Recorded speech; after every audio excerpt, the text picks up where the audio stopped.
Hello, hello, hello. Liz Eek here for my first session of Eek Let's Talk.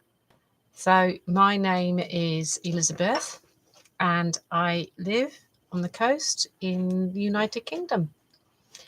And for a while now, I have really felt strongly about sharing some of the things that I've encountered in my life, and also how I've overcome those things.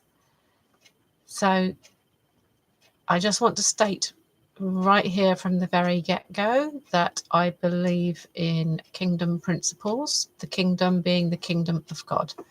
And my life currently, and for the rest of for the foreseeable future anyway, is based around the teachings of Yeshua HaMashiach, who was a Jewish man, and he grew up for some of his life in Egypt. He was quite misunderstood, really, by the religious people of his time. And I modelled my life on his life, and I have been therefore misunderstood as well by lots of religious people. But because I declare I have a faith, I also get misunderstood frequently by people who have no religious faith or from other religious faiths. And so that's a little bit about myself. I am in my 60s. I have 8 grandchildren. 4 of them are step-grandchildren. And I am currently not in full-time employment. I work part-time looking after somebody who's disabled. And I am also an entrepreneur. So I'm designing courses for helping people to understand what their limitations are and what their strengths are. And so quite a lot of the time, I'm going to be talking about the mindsets that we have and the things that have happened in our life that can often hold us back. And so, I just want to just pause for a moment so that you can digest the things that I've just divulged. You don't need to be of a faith background to enjoy and to get something out of what I say. But at the same time, if you feel this might not be for you, I'd say maybe stick around for a while and see if there's anything in here that you may find useful. And so I'd like to begin by declaring that this is a new season. There are things happening throughout the earth and throughout our towns and villages and cities that that will show you that we're entering into a new season. We've had seasons and centuries before us, and we've had times where we lived quite simple lives as human beings, and in some areas of the world we still do. We, however, in the West have recently, in the scheme of the age of the earth, come very much into a time of technological advancement and also advancement in the medical field, and just across the board, really, there's been lots of advancements. But we don't need to go to a soothsayer or a prophet to know that we're in a new season.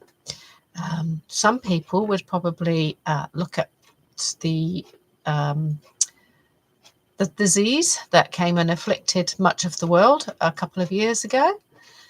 And a lot of people were told they had to stay indoors, and a lot of people were told they had to take a vaccine, and a lot of people became very insecure about the environment outside. And then since then, a lot of people have not quite ever returned to the way they were. My views on that may come out on another podcast, but I'm not going to talk any further into that at this time, except to say that the reason that I believe we're coming into a new season is because for a lot of people, that particular season seemed to be a time of, it was a new word that was bandied around, a reset. And so I want to take that one step further. But before I do, I'd like to tell you a little bit about my life. And so I was born in the 60s. And when I was very young, I was taken with my mother and father and my sister. We went to live over in Canada for a while. And then when I was there, my father and mother, I cannot remember them living together at all. And so we used to spend a lot of time on the weekends going to visit my father. At some juncture, after we'd been there for a few years, we were left with a babysitter one night. And as it transpired, my mother didn't return home from work. And we discovered that she'd actually left the country. So we had to live with our father for a while until our mother found somewhere to live and a job back over in the United Kingdom. When we were sent to join her in this country, we grew up as latchkey kids. I'm not sure how that goes in other countries that may be viewing, but a latchkey kid is literally somebody who's got a key and lets themselves in and out, and we looked after ourselves. And I very much was a kind of a mother figure for my sister. We were left to our own devices a lot of the time because at that time there was not a system in place to help single parents and single mothers. And so we were left to our own devices because my mother had 3 jobs at the time. Because of this, she was often tired and often in a bad way, really exhausted, tired, emotional, and also very stretched financially. And so she used to lose her temper a lot. So from a very early age, we had discovered that don't rock the boat and don't make things unstable, and that way things would stabilize. And so that taught me something in my life about how we can affect the way other people respond towards us, which was, I want you to remember that for when I go a bit further. And so go forward a few years, and we grew up in a house as we grew older, where my mother had lots of parties. She had lots of her friends in. She worked in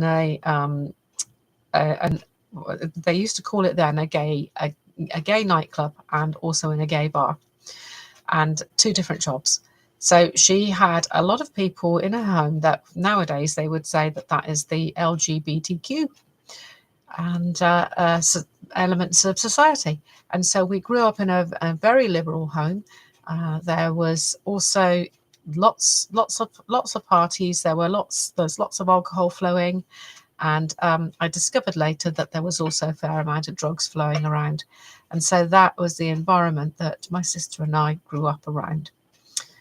As I grew older, I got out of the house as quickly as I could, really. I left school early, got a job, left school early, went to live in a shared house. And the parties continued and my drinking increased. And eventually I got a boyfriend, and he had a motorbike, and there was so a lot of us used to go out a lot on our motorbikes. And so we were we enjoyed our life to the full. We used to go on lots of trips on the weekends, and we used to have lots of parties in between. Then I broke up with that boyfriend and had a while where I wasn't with anybody. Had some fun in between, where by then I had a pretty responsible job, and therefore I was able to have holidays abroad, which I did. And roll on a couple of years, and I met a man who had his 2 children living with him, and we eventually got married, and we had three children as well. But that relationship was abusive, very abusive, quite toxic, and I was controlled a lot. And so here was a second time in my life where I was with somebody who professed to love me, but I had to be a certain way around that person in order to not escalate things. Not only that, not only escalate things with regard to myself, but also escalate things in a way that it might affect the children. And so ultimately, though, that relationship became so toxic and so dangerous that I had to leave it. And so in the end, I sought a divorce and I moved away from the county. And so then phase 3 started in my life, where somebody that had lived in that county started to come down and visit me. We ended up getting together and started a relationship and got married and had a child, and that child was born with severe disabilities. Roll on another 16 years, and recently my child passed away, not recently to me, about 15 months ago, and that relationship also had levels of abuse in it. Initially, the abuse was very subtle, but ultimately the worst abuse, and as it escalated, was sexual abuse.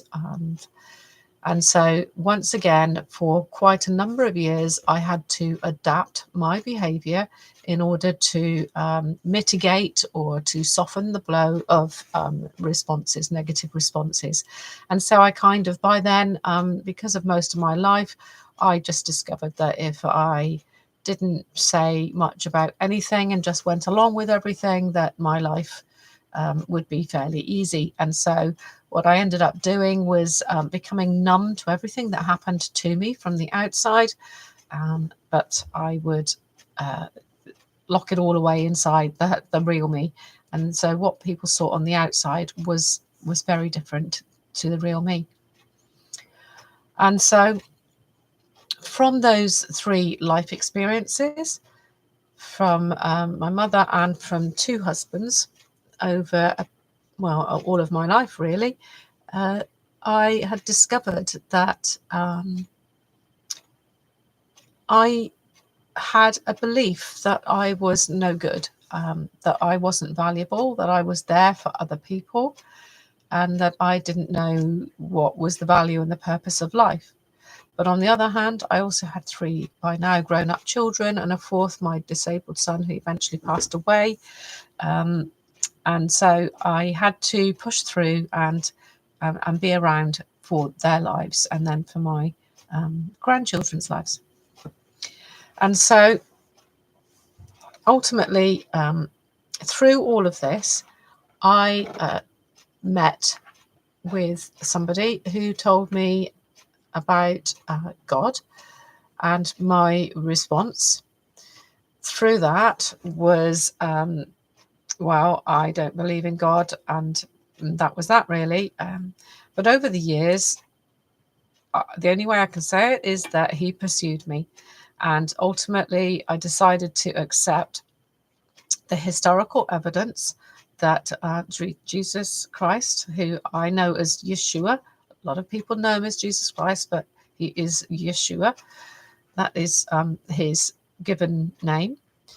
And he was hailed as the Messiah of Israel, and then they despised him because he didn't get them out of the bondage that they were in, and he didn't do the things that they expected him to do. And so they rejected him, and ultimately they got rid of him.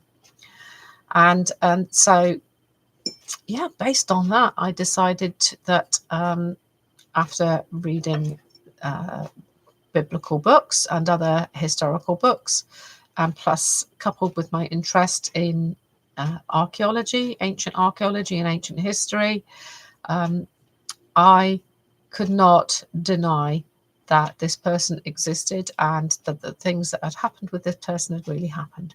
And so I became what they call born again. So I had a new life. This was only the beginning, however. I was given a new life, but I still had to learn how to live that new life. And I had to unlearn gradually all the things that I had learned and accepted throughout my life.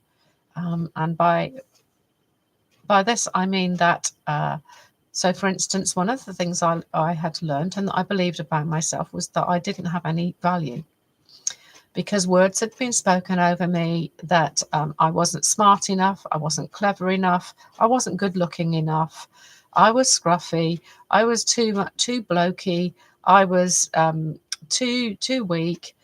You know, the list, it seems, is endless of the opinions that people express over you. But the ones that hurt the most are the ones that from people who say they love you the most. And so those negative words had gone into me. They'd gone in through my ears. The way people had said them. A lot of our language, when we hear things, is to do with body language as well, and the environment that we were in. And so the things that are often spoken to us are reinforced by the body language and the environment. And so it impacts at a much deeper level. And so over the years, I have had to reject those words spoken over me. And then within the Word of God, I have found new words that God has spoken over me, because there are lots of accounts and stories and histories and genealogies and events that are documented that allow us to know how God, Creator God, how He sees people, and what His Son did for us, and how modeling our lives on Him can not only lead us into a better way of life, but that also we can help then to be a different way towards other people, so that other people can have a better way of life as well. And so I no longer believe the lies that are spoken over me. And I would love to hear from you if you feel that there are things that have been spoken over you that you have come to believe. You know, have you had teachers that tell you you'll never manage that? Have you had ever tried to do an art or a craft, and then the tutor or the teacher there, or the person that's teaching it to you or guiding you through it, has said, perhaps you ought to now stay away from paints maybe and go to something else. And because of wounds of the past, that may not have sounded the way that it was intended, or because of the pain and the hurts that they've had in their lives, it may not have been delivered in a way that could be received. And so if that's you, I would love to hear from you. I would love to be able to have a conversation with you, if that's doable. And but initially, if you send me a direct message, and you can send the direct message via my Facebook page. It's not actually a page, it is my personal Facebook page account, and it's called Elizabeth Kirsten. Currently, I do not have an active Instagram account, and I don't use any other platforms at the moment. And so you would either leave a message within here or on my Facebook page. And so because I would love to help you to understand the freedom that can be had from refuting those things that people have spoken over you, and how to become free from those things. And so I began at the when I started talking, I began to say about this new season that we're coming into. Now, I firmly believe we're coming into a season where we will be policed and judged, not only by the things we say and the things that we write on social media, but we will be coming to a time when people will say that because of something we've said, we're actually thinking something else. I don't know if you've heard of the expression thought police. So I believe we're somewhat into that season, because what's happened is that the social media platforms have allowed us to be lulled into a false sense of security, where we can type something out, and when we type something out, you cannot take it away, because someone can screenshot it, somebody can save it, and it's out there. Much the same way when you do a live as opposed to a pre-recorded video as well.